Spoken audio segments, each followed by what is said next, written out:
ప్రతిపక్షంలో ఉన్నప్పుడు ప్రస్తుత ముఖ్యమంత్రి రేవంత్ రెడ్డి గారు ప్రతిరోజు ప్రెస్ మీట్ పెట్టి మేము అధికారంలోకి వస్తే అప్పుడు డీజీపీ మహేందర్ రెడ్డిని అంతు చూస్తా అని చెప్పిండు. ఇలా మహేందర్ రెడ్డి సార్ వచ్చి ఆడున్నాడు, టీఎస్పీఎస్సీకి చైర్మన్ అయి కూర్చున్నాడు.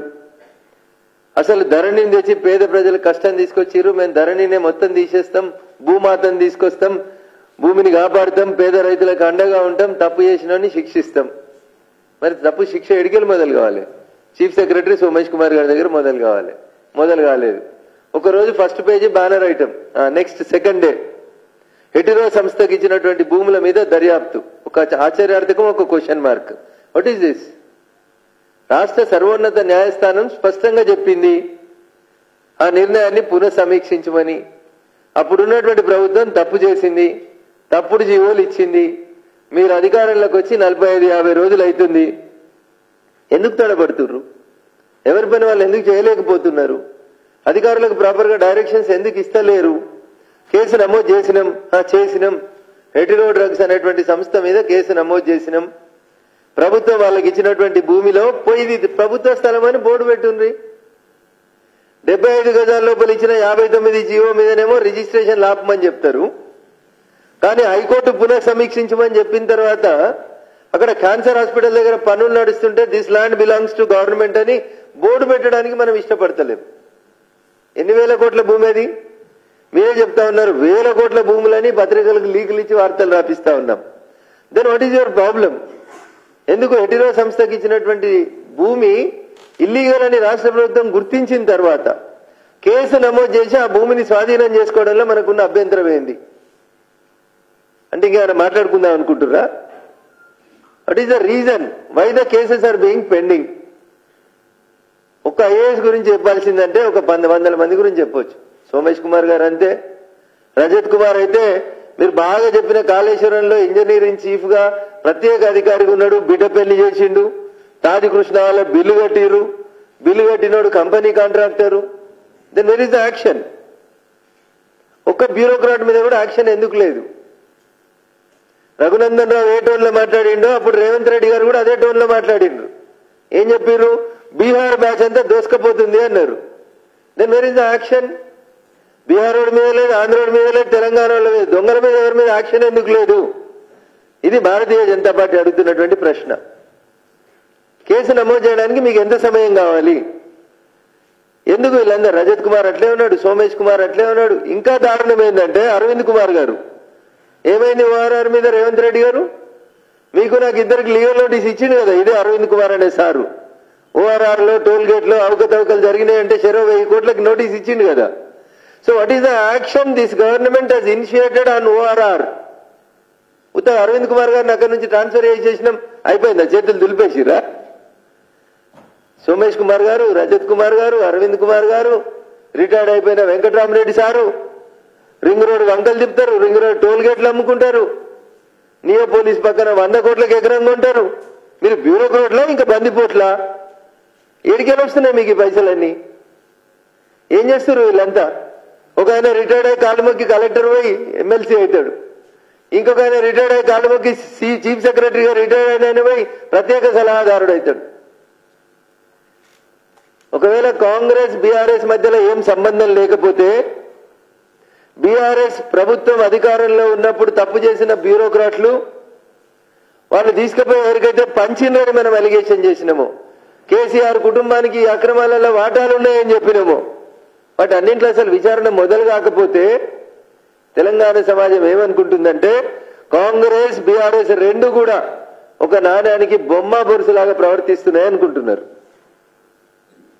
పార్లమెంట్ ఎన్నికలు అయిపోయేదాకా ఈ బేరసారాలు ఇట్లే కొనసాగించుకొని పార్లమెంట్ ఎన్నికల లోపల లబ్ధి పొందేందుకు అధికారంలోకి వచ్చినటువంటి కాంగ్రెస్ పార్టీ ఏదో చేసినట్టు కనబడుతుందేమో తప్ప ఏంది కూడా గ్రౌండ్ లోపల పని కనబడతలేదు అనేది ఒక బాధ కనబడుతుంది. కొల్లూరు దగ్గర ఎలక్షన్ల కంటే ముందు, ఎన్నికల కోడ్ కంటే ముందు ఆగమాగం వచ్చి 2 BHK ఓపెన్ చేసిపోయారు. కేసీఆర్ నగర్ అని బోర్డు పెట్టారు. అరే ఇవాళ దాకా ఒక్క ఇల్లునే లబ్ధిదారులకు ఎంపిక చేసి ఇచ్చిందా కాంగ్రెస్? ఒక్కలా ఉంటురా దాంట్లో? దాన్ని మీరు తీసుకున్న బ్యాంకు లోన్ ఎంత? ప్రతి నెల కడుతున్న వడ్డీ ఎంత రాష్ట్ర ప్రభుత్వం? పేదోళ్ళు గుడిసెలుంటున్న వాళ్ళని తీసుకుపోయి కట్టి నీళ్ళకి ఏడాదికోసారి 5 సార్లు రంగులేసిరు ఆ బిల్డింగ్లకి. రంగులెక్కిన బిల్డింగ్లకి ఇంకో 2000 ఇళ్లు కొత్తవి తయారవుతాయి. ప్రజాధనాన్ని, ప్రభుత్వ ధనానికి ట్రస్టీగా ఉండాల్సినటువంటి రాష్ట్ర ప్రభుత్వం ఏ ఒక్క పని విషయం లోపల కూడా నిజాయితీగా అడుగులు వేస్తలేదేమో అనేటువంటి అనుమానం కాంగ్రెస్ పార్టీ పెద్దల మీద, కాంగ్రెస్ ప్రభుత్వం మీద కూడా కనబడుతుంది. మాటలేమో బాగా చెప్తా ఉన్నారు, రేపే వీళ్ళ మీద యాక్షన్ జరుగుతుంది, ఎల్లుండే వాళ్ళు జైలుకు పోతారు, కాళేశ్వరం అయిపోయింది అని చెప్పారు.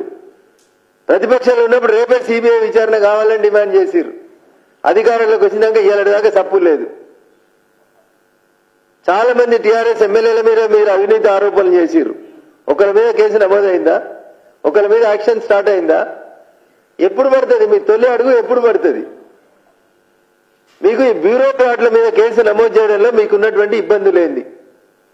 నేను ఒక మాట అడుగుతున్నా రేవంత్ రెడ్డి గారిని మీ ద్వారా.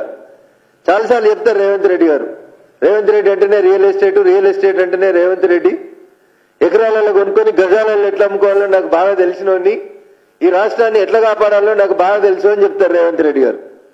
నేను సూటి ఒక మాట అడుగుతున్నా రేవంత్ రెడ్డి గారిని. జూన్ 2, 2014 నుంచి మీరు ముఖ్యమంత్రిగా ప్రమాణ స్వీకారం చేసే రోజు సరికి బీఆర్ఎస్ పార్టీ అధికారంలో ఉన్నప్పుడు అమ్మిన భూములెంత, అలకేట్ చేసిన భూములెంత, దానమిచ్చిన భూములెంత, ధరణిలో గయాబ్ చేసిన భూములెంత, రిటైర్డ్ అయిన ఐఏఎస్లకి, మీ ప్రభుత్వానికి అనుకూలంగా ఆర్డర్లు రాసిన ఐఏఎస్లకి అప్పనంగా కట్టబెట్టినటువంటి భూములెంత, అనకొండలెంత, రాచకొండలెంత, వీళ్ళ మీద ఏమైనా విచారణ చేస్తారా? పూర్వ శ్వేతపత్రం ఇస్తారా? ఫిబ్రవరి 6వ తారీఖు ఎప్పుడో బడ్జెట్ సెషన్ స్టార్ట్ అవుతుంది అని చెప్తారు. ఎంతసేపు మాటలు చెప్పి పేపర్లకి, సోషల్ మీడియాలకి లీకులు ఇచ్చి వదిలేస్తారా? తప్పు చేసింది చంద్రశేఖరరావు చెప్పినట్టు తనయుడైనా జైల్లో పెడతామని ఆయన చెప్పిండు. ఆయన ఏడిపోతాడో కాలం నిర్ణయిస్తుంది. మీరేం చేస్తారో చెప్పుండ్రి. టీఆర్ఎస్ ప్రభుత్వ హయాంలో శ్మశానాలు అమ్ముకున్నారని చెప్పినాం, నో సౌండ్. అధికారంలోకి వచ్చినాక రీసౌండ్ లేదు, యాక్షన్ లేదు. ఎంఆర్లో తెలంగాణ రైతుల భూములు పోతున్నాయని అంతంత ఎత్తగిరినాం తెలంగాణ ఉద్యమంలో. 10 ఏళ్ల తెలంగాణ సర్కార్లో ఎంఆర్ ప్రాపర్టీస్ గానే ఉన్నాయి. దాంట్లో కొత్త కొత్త బంగ్లాలు పెద్ద పెద్ద రాజకీయ నాయకులు కట్టుకుంటూనే ఉన్నారు. లాంగ్ కోయిల్స్ ఏమైందో తెలియదు, వక్ఫ్ భూముల ఆస్తులు ఏమైనాయో తెలియదు, పద్మాలయ స్టూడియోస్ ఏమైతున్నాయో తెలియదు, గుట్ట దిగుతుంటే ఆ కోర్టులు జడ్జిలు ఉండేటువంటి ఇళ్ల పక్కన భూములు ఎడిపోతున్నాయో తెలుస్తలేవు. వీటన్నింటి మీద ఒక శ్వేతపత్రం ఇచ్చేటువంటి దమ్ము, ధైర్యం ప్రస్తుతం ఉన్నటువంటి ప్రభుత్వానికి ఉందా లేదా? లేదా నిజాయితీగా శ్వేతపత్రం ఇచ్చి అసెంబ్లీలో ఎవరు దోషిలో చెప్పడానికి మీరు సిద్ధంగా ఉన్నారా? లేదా వాళ్ళు ఇచ్చిర్రు, మేము వచ్చినాం, మాకేమిస్తారని లెక్కలు సెటిల్ చేసుకుంటారా? ఇది తెలంగాణ సమాజం నుంచి మీకు వస్తున్నటువంటి ప్రశ్న.